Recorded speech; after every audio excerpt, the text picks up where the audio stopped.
Hey, it's your friend Brad, and welcome to Pain to Performance.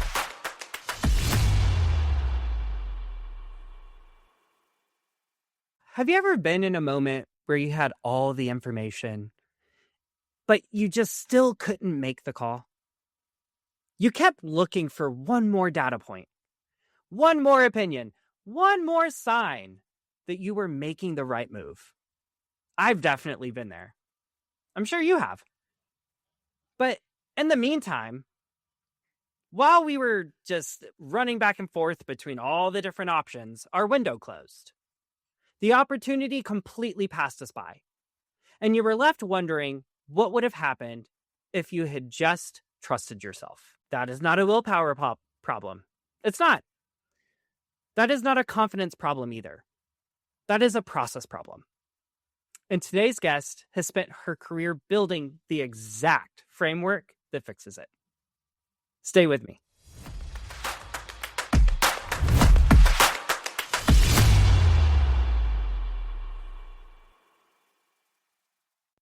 You know, I talk a lot on this show about how your nervous system is always listening. Well, guess what? So is your gut. Your gut microbiome is basically a second brain, and most of us have been feeding it garbage for decades. Sugary sodas, artificial sweeteners, stuff your body doesn't even recognize as food. That's why I'm partnering with Olipop. Olipop is a new kind of soda. We're talking 2 to 5 grams of sugar, 9 grams of prebiotic plant fiber, and flavors like vintage cola, root beer, and my personal favorite, cream soda. And it actually tastes like the real thing, guys. There's no compromises. Here's what I love about this brand. They didn't just slap a healthy label on a can and call it a day. Their founders spent years in the lab with microbiologists developing a formula that actually supports your digestive health. Now, that's my kind of company. If you're someone who's trying to perform at a higher level, start with what you're putting in your body. Head to drinkolipop.com and use code PERFORMANCE at checkout for 15% off. That's drinkolipop.com, code PERFORMANCE. Your gut will thank you. My guest today is LaKiesha Tomlin. She is a trader and engineer, and she is the founder of the Profitable Traders Academy. But what makes her different is not just what she does in markets. It is what she has figured out about the human side of decision-making under pressure. LaKiesha, welcome to the show. Thanks so much for having me, Bradley. I'm so excited to have you here. I'll tell you, whenever you reached out, I was just so overjoyed. Whenever I started doing some research and started looking, I was like, oh my gosh, this is so awesome. And LaKiesha, I'll tell you, you're the first person that's ever reached out to me, by the way. Oh, so that was a really exciting piece right there. So I know my listeners have been emailing in and saying, hey, we're really looking forward to understanding a little bit more about the process side of things and how things are actually going to progress for me personally, instead of it just being consistent mindset shifts. And then here you are. So it sounds like I'm excited to hear the framework. So thank you so much for joining today, genuinely. Yes, I'm so excited to be here and to share this message. Oh, it's going to be so much fun. So before we dive in, I want to do something I do every episode. Okay. I want to give you a chance to speak directly to the person who's listening right now. Okay. Maybe they're stuck on a decision with work or life, or maybe they're second guessing something in their business. What might change for them by the end of this conversation? Yes. So by the end of this conversation, my goal is to help you come up with a logical framework that you can follow. So that way you're not just constantly stuck in analysis paralysis, trying to figure out what to do or ask 20 people what you should do. You'll already have the answer. So you're not asking people to be smarter, right? You're just asking for them to be more structured.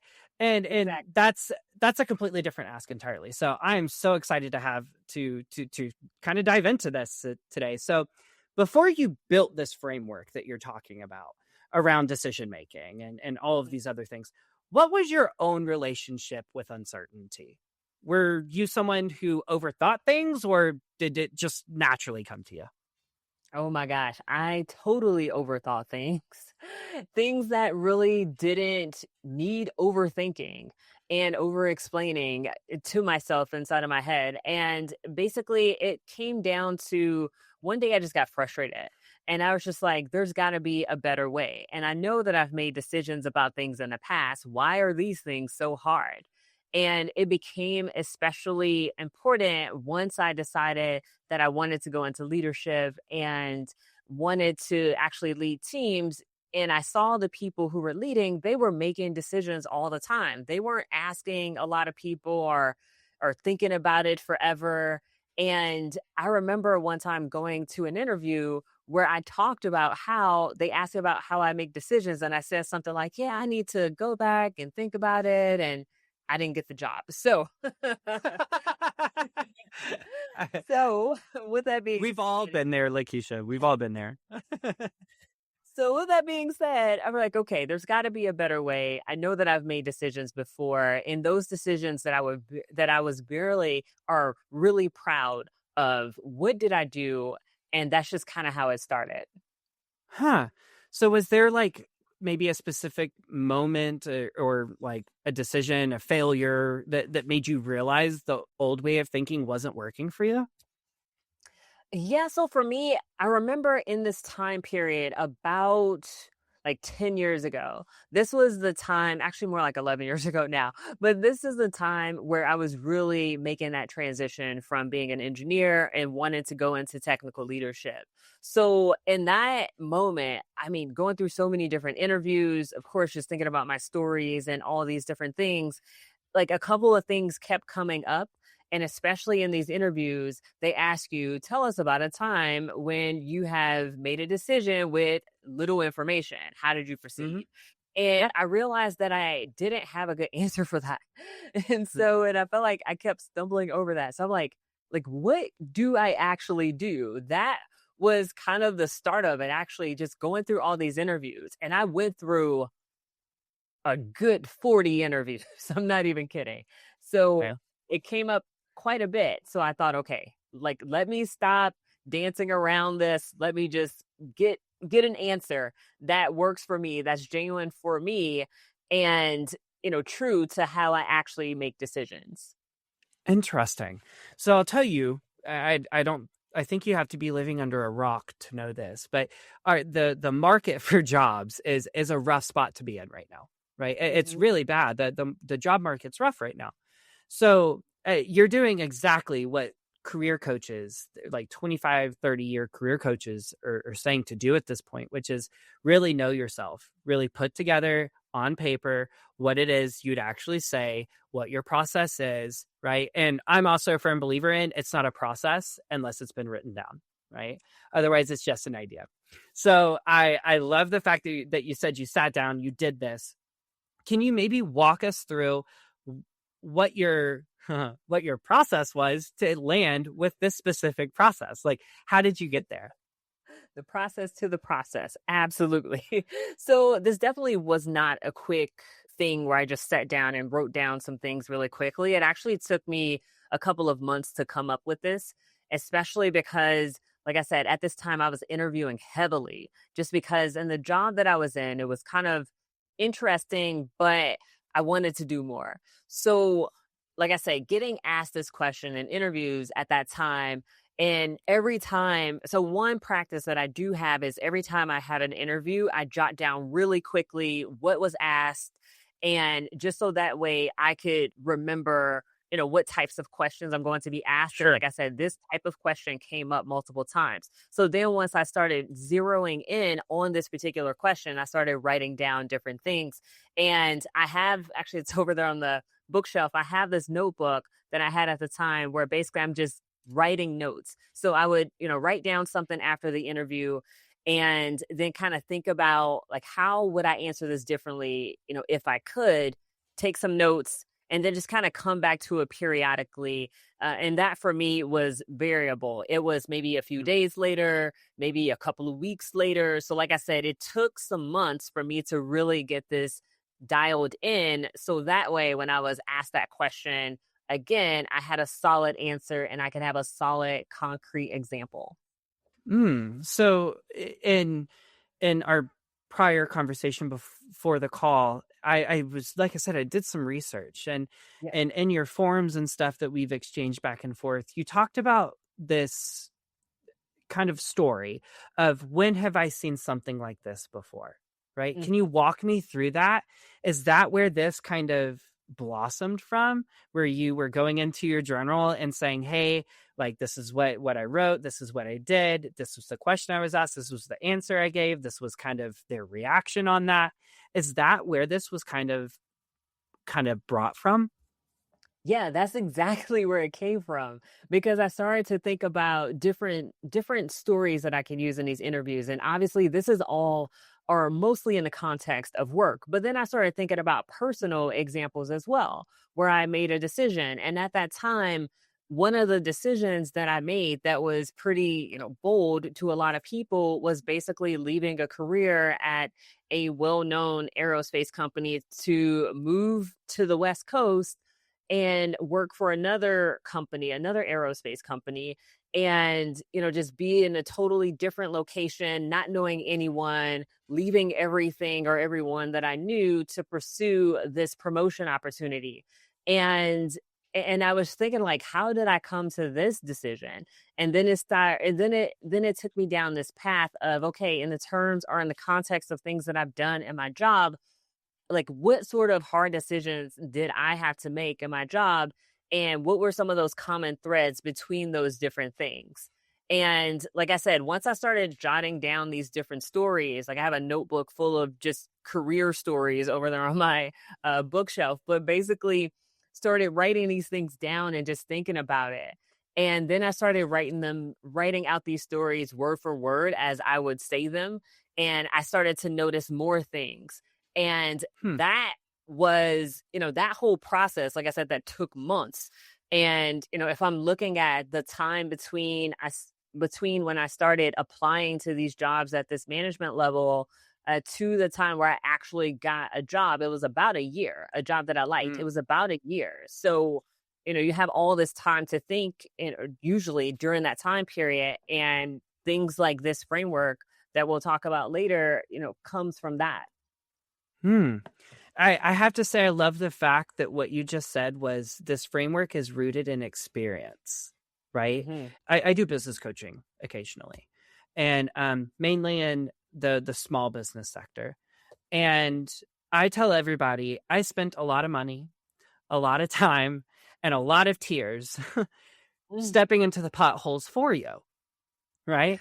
And I'm like, you shouldn't have to step in this pothole, because you've got somebody to help you. And the way that I got through that, though, was experience, process improvement, and me realizing, oh, wait, I can't quite really be doing this? And that's whenever I said, wait a minute, other people shouldn't have to go through this either. And then I started putting together all these different processes, and kind of put it into like a cool little package deal that I then take into other businesses and be like, this is what works. You should do this. And the fact that you've actually done that is just fantastic. It makes me so happy. So let's kind of transition a little bit here for just a brief second. And we'll come back to the actual process here. I just kind of want to understand, in those moments that you were in a world of no, is what I like to say. I like to Mm. say we're in a world of no. Whenever you're in a world of no, how did your process change? Did your process change? Did it improve? What happened?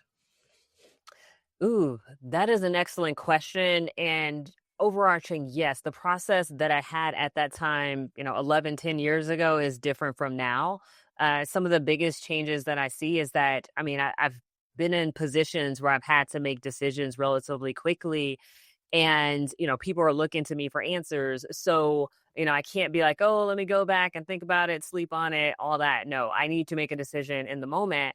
And I realize that over time, as I've been placed into these situations, there's something about being essentially in the pressure cooker, where you are able to perform generally in a way that you never thought that you could. So those different work experiences, usually, for me, it's been mostly work experiences, but being in those situations, it's like, oh, like, that thing where I made a, quick decision, like, it actually did work out. Like, Hmm. what, like how did I come up with that in the moment? Mm. And sometimes I surprise myself. So you probably have surprised yourself in multiple Yes. situations as well. So Absolutely. And I'm sure there's our listeners out there are also like, wait a minute, I've been in that situation as well, right? Like where they're like, I can't believe that happened or that worked out, right? And it's all right. because they probably didn't wait for all of the information to come to them. So I Exactly. think that's a great segue into this at this point is can you walk me through the framework itself now? So when you're facing a decision you do not have all the information for, what are the actual steps that you take? Yes, absolutely. So the first thing is I have to constantly tell myself that uncertainty happens and I just need to embrace it. So embracing that uncertainty first kind of like gets my mind in this mode of like, hey, things just happen, like you just have to roll with it. Because especially in a work environment and some of the environments that I've worked in fast paced, really smart people looking to you for answers, like it can be kind of stressful. So, and sometimes I remember being on teams where we had made a plan and had this plan was executing a plan and then something happens and then it's like, okay, we made that plan an hour ago, that is no longer useful, let's come up with Sure. something else, because we need to keep with the schedule, we need to keep pushing. So uncertainty happens, embrace it. The second thing is decide to make a decision. So I don't want to be like, oh, let me sleep on it or let me, think about this later, especially if it's something that needs a, let's just say needs an answer in roughly 24 hours or less. Make a decision, because it's really easy to put things off or to think about it later. And even things that don't need an answer in 24 hours. Maybe it's, some big trip that I want to go on. And, you're like, oh, and like that sounds nice. We'll talk about that, later on this year, next year, 5 years, Sure. never. Like, That's why that sort nobody of thing. ever travels out of the country normally because they're like, oh, it'd be really great to go to Italy. But it's like, why don't you just go ahead and plan that? You know, plan Exactly. it. Yeah. Exactly. And to give a quick story here on, making a decision, actually made a decision last month. I was doing some research. I've been studying French for a couple of years now. And there was this immersion program where I was looking at the pricing, all that. I was like, wow, this sounds cool. And then after, a couple of days of research, and I said, I want to do this program. So I emailed the people and basically the room or the apartment that they had available or that was supposed to be available was not available. So I was like, okay, I'm Mm. still going to do this program. I'm going to put down, the $3,000 deposit and I'm going to, go ahead and do it. So, basically that act of handing over money is making a decision. It's a firm decision. And that actually leads me into my third step, which is sort. So a lot of times what I found for myself and for other people is that they usually give a lot of energy and brain power to small decisions that don't require it. So Mm. there's essentially level 1 decisions and level 2 decisions where level 1 is basically, if you went on that path, it's reversible. It's not permanent. And, maybe there's, a little bit of maneuvering or reconfiguring things in a sense, but it's totally reversible. And then there's level 2 where basically the stakes are a bit higher and perhaps you do have to give some more brain power to it. Like a good example of a level 2 would be, if if the CEO of a corporation or an executive of a corporation was looking to totally restructure their organization. That's not something that they just make a decision on in the heat of the moment. There's a lot of other people and a lot of other pieces of that puzzle that needs to be adjusted and organized in order for the execution of that reorg to be successful. Hmm. So that's what I consider a level 2 decision. So what I find is that, at that, years ago, I would apply level 2 brain power to a level 1 decision. And it didn't. Mm. It didn't require that. I So I look back on some of my experiences also on this. So I've worked in tech for over 10 years and I look back on it And I was in sales engineering, solutions architecture, right? Product management. And with what you just said, I sit here and I think how many times I have done that. I have put level 2 thought into like a level -4 decision, right? And I think the reason why we do that is, especially inside of business, corporate culture, is we're always looking forward. We're always looking ahead. And we're never like actually here right now in that decision. Everybody's like, oh, well, if I say this, then it's gonna divert this one here, or it's gonna divert there. And so that's a bad decision. I don't think it is. I think we have to deal with like what you just said, right? I think that was what, step 2? Can Yeah. you refresh me really fast what the steps were? The first one was Just embrace that uncertainty will happen. embrace. That's Yeah. number one. And Yeah. then So number like, two, yeah, decide to make a decision. got it. Like Sorry, I was over here trying to, I was trying to write it and I was like, man, this is so good. So going back into what it is that I've done, I had to learn to embrace that decision. And that, I think, is the hardest part. Like, I have to embrace the fact that something is going to have to change, that we're going to have to make a decision, and we need to get everybody on board with it. And I think that's a really hard thing in leadership, and especially in a large corporate organization, right? So then the second thing was the decisions. We had to decide to proceed forward, actually move forward with it. And then you said the third step was to sort. So what is the fourth step? Yes. So the fourth step, actually, you kind of alluded to it already, but it's definitely embrace the decision that you made. Now you made the decision, execute on it. So, like, for people to be able to embrace the decision they made, what does that look like exactly? Yeah. So sometimes it can be hard because, like, I'll just take myself for example. If I, went through these, steps, let's just say I went through these steps and I have this level 1 decision and I decide, okay, I'm going to do this. Then sometimes there's like this like nagging voice in the back of my mind that's like, okay, is this really the right way? Is this really what you want to do?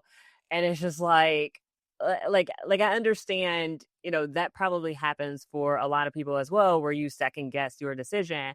But if you're in a situation where, I mean, it's a level 1 decision, and you could course correct if you need to. That's actually step number 5. Know when you need to pivot. But basically, if you are, in this situation, just go ahead and do it.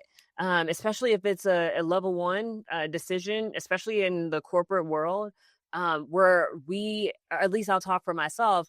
And also, someone, you did your research. I worked in tech as well. And there were all these like different decisions coming at me daily because of the scope of the work that I was responsible for. And I had a team that was global. Like, it was just like people ask me questions and I would just spit out like the first thing that came to my mind. And then they would go and execute on it, or I would execute, or we would execute, whatever the situation was. And then in the doing, we may have found something else that we didn't consider because we didn't have that information initially. And it's just like, it's this whole process of iteration where you just continue to work, you learn, you course correct, and you just continue doing it until you're successful. And that's essentially, with my engineering background and working a lot in quality engineering and just process engineering and systems engineering and all these other areas of engineering, where basically like, these things, these frameworks that, we learn sometimes in these engineering processes or in these engineering organizations, like, no one has really put pen to paper and, to figure out things like decision making. Like I said, this was a process that was born out of me looking at my experiences, mostly in the corporate world. And this is what I came up with. So this step 4 of embrace the decision and just move, that is really important, because I think when it comes to people, and speaking for myself as well, when I've had this analysis paralysis, moments, it was making a decision but not wanting to move forward because I was uncertain that it was going to work out. And it's like, no one has a crystal ball. You just do it and you figure it out.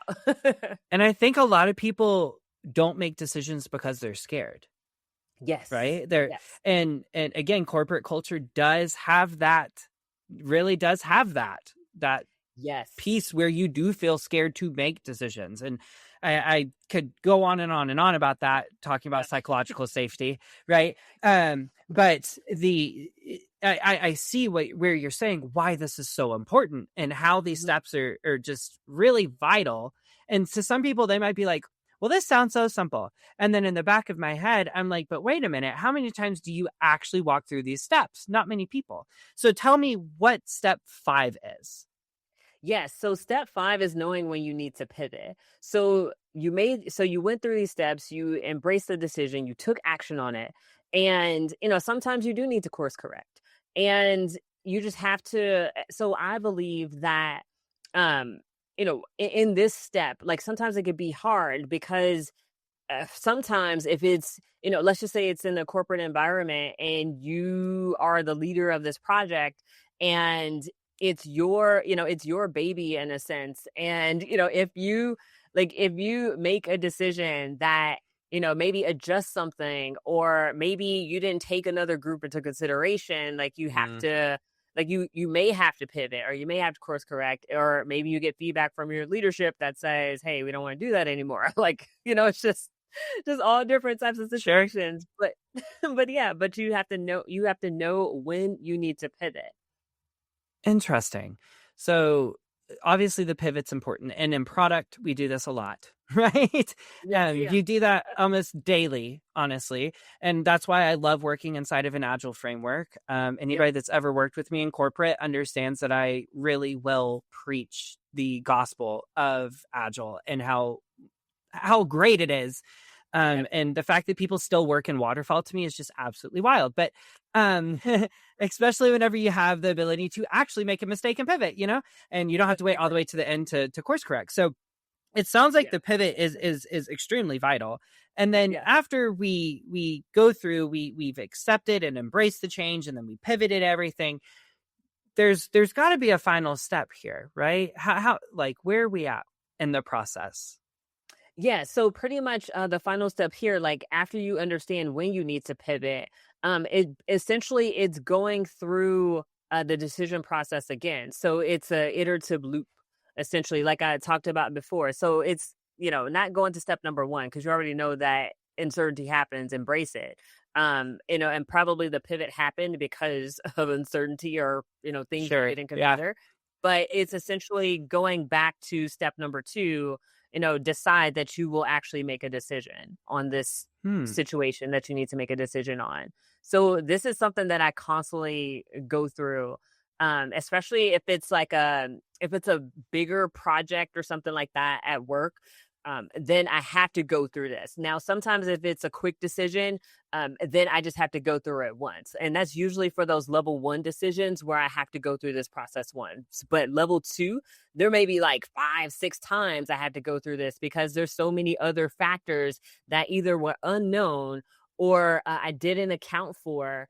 And I had to go back, essentially to the drawing board and make new decisions about other things that may affect my organization, my project, my programs, whatever it is.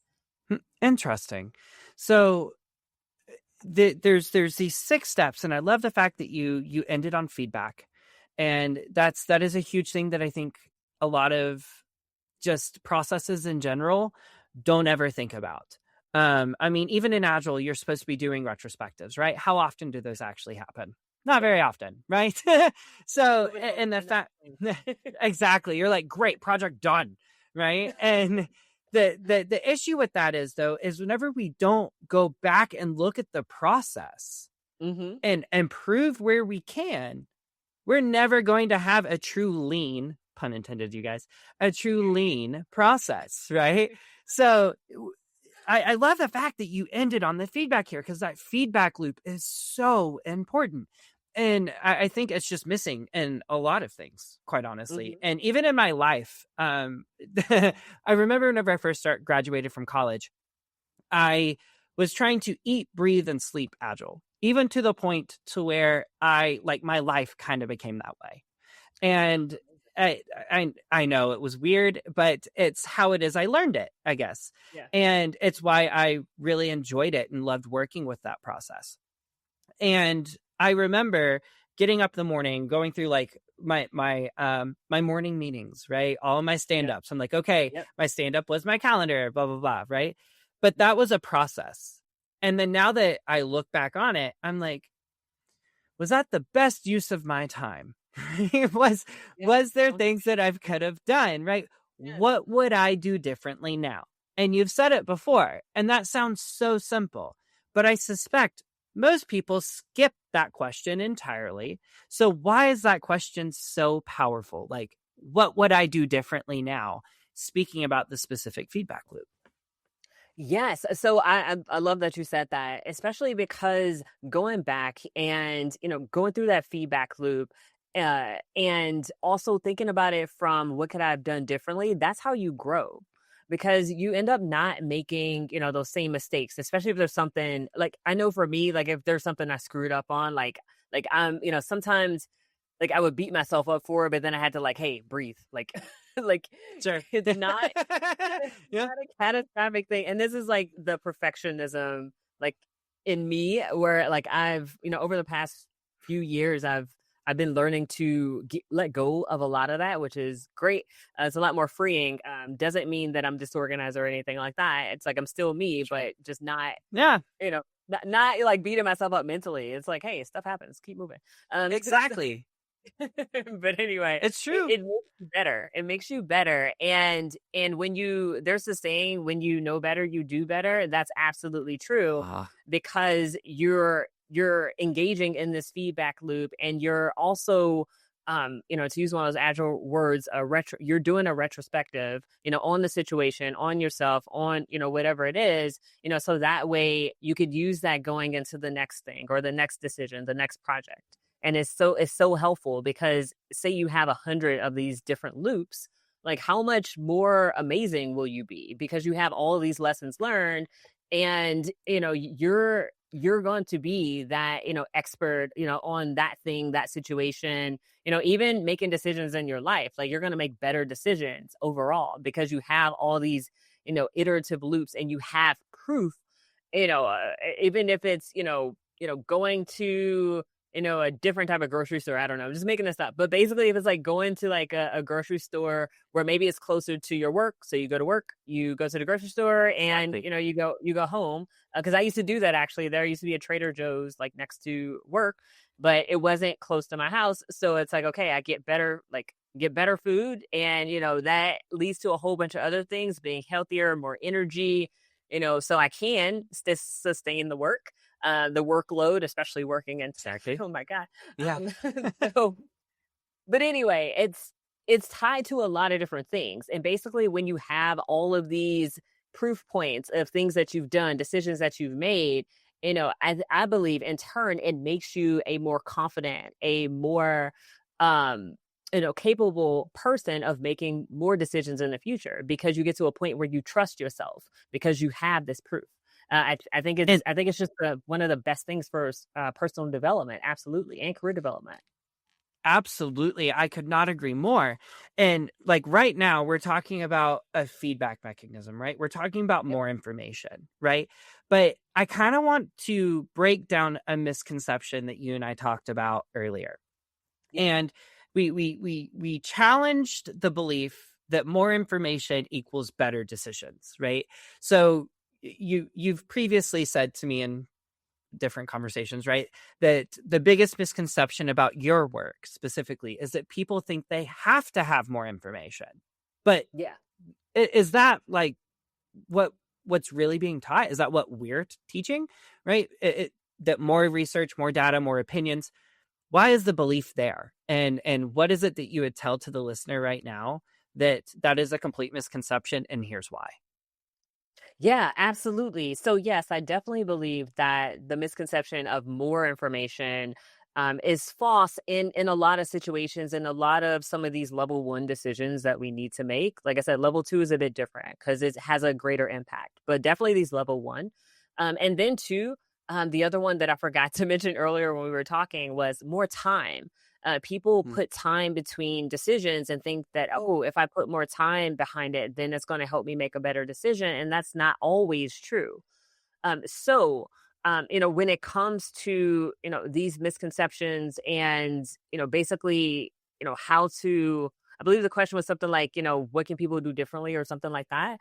Mhm. I may have, yeah, okay, yeah, yeah, because Yeah, anyway, you're I just good. got a bunch of thoughts in my Totally head. good. But anyway, but, one, like you don't need those things, usually for most decisions. And, second, when it comes, to that, I would challenge, people to, you know, take a level one decision and just make a quick decision. And I believe that these misconceptions or this need to have more information and time, comes from just general schooling. Because when we raise our hand, in class, like I remember as a kid, like not wanting to raise my hand because I was somewhat sure of the answer, or like I Mhm. wasn't 100% sure and I need to be 100% right before I felt confident to raise my hand. And then somebody else would raise their hand, they would give the answer. And I was like, oh, I was thinking the same thing. Or like that was the answer Yeah. I was going to give. And that happened, I remember happening so many times. And in society, in school, in corporate, we are rewarded for having the right answer. And I really admire these corporations who truly do, not just lip service, but truly do embrace the let's fail fast, let's fail quickly, let's learn from it, and let's keep moving forward. Yeah. Because that is, I truly believe that is where progress lies. And, this need to be perfect, this need to have the right information, or, take a long time for things. Like, I just think that's how, we as a people or will be stuck. And I try to live my life in a way where I'm not just talking about this stuff on a podcast. I actually do live this. And my Yeah. voice has risen a couple of times because I really am passionate about this. I totally get it. I do the same exact thing, LaKiesha, because Yeah. as you were saying the whole thing about raising your hand in school, I instantly was like, corporate's the same way. Yes, You it know, really it is. is. And it's everybody's so scared to speak up. And anytime that I've ever led teams, I have literally told every single person, if you're not talking and if you're not engaging, then there's zero reason why for you to be here. Like, it Mm, is better for you to be loud and wrong and confident, right? Than for you to be soft, insecure, and have no confidence about yourself at all. That's not how we grow. That's not how we yeah, go from pain to performance, right? yeah, exactly, That's not how it happens. I exactly. tell you, I actually taught for a little while, like massage. I've taught massage therapy, and whenever I was teaching, it's all adult learners. Most of them are adult learners, right? And I would ask a question to the class, and they would all sit there and they would just stare at me blankly. And I'm like, I know you guys know this. This is a give me, right? And Mhm, I'm sitting there, and I finally got to the point to where they learned to be confidently wrong. mm, And that is what I've told so many people, and especially my students. And if any of my students are listening to this right now, Mr. Brad still says be confidently wrong because he tells everybody that. Um, your voice is important and it needs to be heard. And if exactly. you're sitting inside a corporate, sitting there feeling like you're just a peon inside of that big, gigantic cogwheel, then the reason why you feel that way is because you're not speaking up. You're not utilizing your voice. You're not being confidently wrong. And I do believe that there are those organizations out there that I understand why people are like that. I had a really great experience with an organization I worked at that really did preach and speak psychological safety, which was a really cool thing. I'd never heard of it before. But whenever I got into it, they wanted you to be confidently wrong. They wanted you to do that fail fast. They wanted you to fail often. They wanted you to learn. And I think that this whole entire process that you have built really allows you to be able to potentially be confidently wrong. Why? Yeah. Because you have that feedback at the end.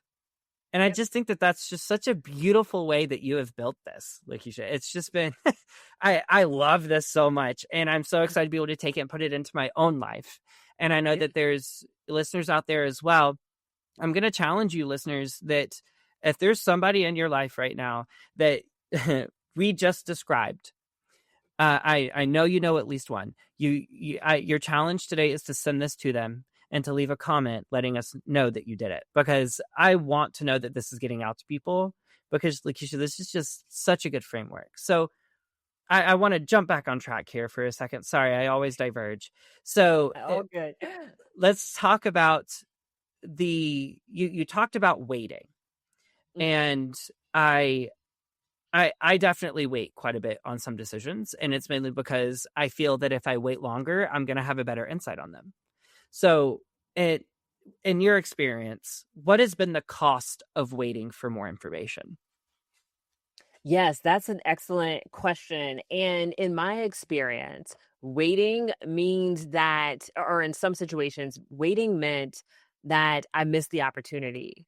And this is one that popped into my head actually a couple weeks ago. So I want to say, gosh, 6 years ago, 7 years ago, or something like that. I went to this, my job sent me to this conference. It was in DC.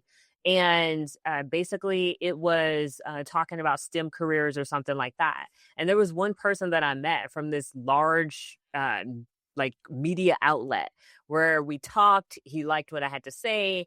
He gave me his card and he was like, "Hey, if you ever want, I can't remember the exact offer, but it was something like, "Hey, if you ever want to, share your story, et cetera, then, reach out to me." But then, like, I was like, "Oh, okay." But at that time, I didn't really feel like I knew enough, about the The topic. imposter syndrome. Exactly. It's like I felt like I didn't Hmm. know enough, or like, like why would I be selected out of, all these people that they may know, like all these like crazy things. And, now the person doesn't even work there anymore. So it's Mm. like, if I wanted to go back, So how it goes. yeah, it's like, oh Yeah. man. So yeah, and I've heard other stories from other people as well. Like one of the mentors that I had around that time, like she really emphasized being, like taking advantage of the opportunity because it won't be there. And one example that I remember, I think it was her or somebody else giving, where basically, let's just take, Oprah, like we know Oprah as Oprah today. She's amazing. And, if like in the early days, maybe, I don't know if she was doing this, maybe she was, giving talks at different places and, maybe not charging anything or not getting any compensation for it. But it's like, that window is gone. Like you're not going to get Yeah. that version of Oprah back at all. Sure. Yeah, it's not possible. Yeah. Yeah. And Like, take advantage. and you're so right. And I I remember mentoring, and I'll say this last thing that I kind of want to jump into the next piece here. But in college, I remember mentoring a lot of the undergrads, right? And especially in the business college. And a lot of them would come in and they would look at you like, whoa, you have all this information. They're like, you know how to write Java? And I'm just, and I'm sitting here and I'm like, yes, I do. But ultimately, not really. Like I know how to be able to put maybe a line of code here and there. But the thing is I always push them to just try it. Don't be scared. And I remember looking back on a lot of things, especially once I was done with my massage education as well, is that you're scared to death to actually go out there and do anything. And what Mm. you're saying is like, just do. I love. And I think more people need to just do, right? The whole Nike situation of just do it. I think it's Yep, the best branding that there is out there for this, right? So absolutely. but if there's someone that's listening right now and they're sitting in the middle of a decision they cannot seem to make, or they're just waiting, right? What is the one thing they can do today? Not someday, right? But today specifically Yeah, to break the loop. What can they do? yeah. Yes, so the first thing is I would wanna say to them is that they need to make a decision that they will make a decision. Because that whole, like, someday, one day, whatever, like, we know that those are not days on the calendar. I know some of us have heard that so much, but it's so true. Decide that you're going to make a decision and not, maybe not complete the entire thing, whatever it is, but taking the first step, that literally like the most simplest step, that really does work. It may seem like, it's not a lot, but it's the first step, because with that first step, you have the ability to gain momentum and take the next step, next step, next step. And then before you know it, you're like, holy crap, I conquered this thing. Um, which is, or at least that's how I felt when I first got into engineering, I was like, okay, I know math, but like this other stuff that I heard that I would have to learn, like I don't even know what that is. Some of that stuff I couldn't even pronounce at the time, but I got through it. I got a degree in mechanical engineering, and same with the markets, where it's like this language is intimidating. What's the first step? Googling how to invest in the stock market. Like that's one step. So, Sure. um, none of this obviously is financial advice whatsoever, but basically it's just taking that first micro step in order to build that momentum. And one thing that has really helped me a lot is essentially just following my curiosity. Taking that first step, it's like, okay, Mm. like now what? Now what? Now what? Now what? What's next? And that has led to some really cool experiences and some really cool opportunities. Absolutely. And LaKiesha, I can tell you right now, you have an engineer's brain. You literally just said it. I'm going to follow my curiosity, right? I've always said it. Engineers' brains do things differently. I do long division one way, you do it in your head, so it's just one of those things where it's just completely different. And I'm just in awe with it. So what I'm hearing with what you just said is that the goal is not to build a perfect system, right? It's Exactly. to build a reliable one that Exactly. that beats the reliable one beats the perfect one every time, right? Because it's easier for us to be able to fall back on something that's the old trusty car, the beater that sits in everybody's driveway that somehow is still running, Yeah. and it's not the most beautiful thing, but it runs, and it's going to start every single time. So the words that you just said are just sitting so heavy with me right now. And it's just been an absolute fantastic way for my brain to just kind of wrap all of this in a bow. So if someone takes just one thing from our conversation today, what should it be? Oh my gosh. Just start. Take that micro action. That will be the number one thing, because I believe that sometimes that's the hardest thing to do. Make the Mm, decision to make a decision. that's so good. The micro option. Well, LaKiesha, I just want to say thank you so much for coming on the show today. You really have a knack for being able to break down this decision-making process to be able to make it easy. And you actually gave some really great actionable insights. And I know that I'm about to go make some really crazy decisions here in a minute too. So I'm going to take this framework with me. So thank you. Thank you. Thank you. Thank you. Thank you for having me. This was so much fun. And I want to thank you for being here, listeners. You chose to spend the last 45 minutes doing something a lot of people would not do. You chose to invest in how you think, not just what you do. The one thing I want you to walk away with today is this, though. You already have the answer. You are just waiting for permission. So, guys, stop waiting. Like, what are you doing? Make the damn decision. Okay, just make the decision already. Okay, so if you know someone who is stuck right now, someone who's overthinking it, overthinking every decision in their life right now. Maybe it's costing them time. Maybe it's costing them money. It's probably costing them some peace of mind. You should definitely share this episode with them. Not for my algorithm. You don't got to do that, right? But you should be sharing it for them, because that's what the show is for. Thanks so much for joining us. I'll see you next time.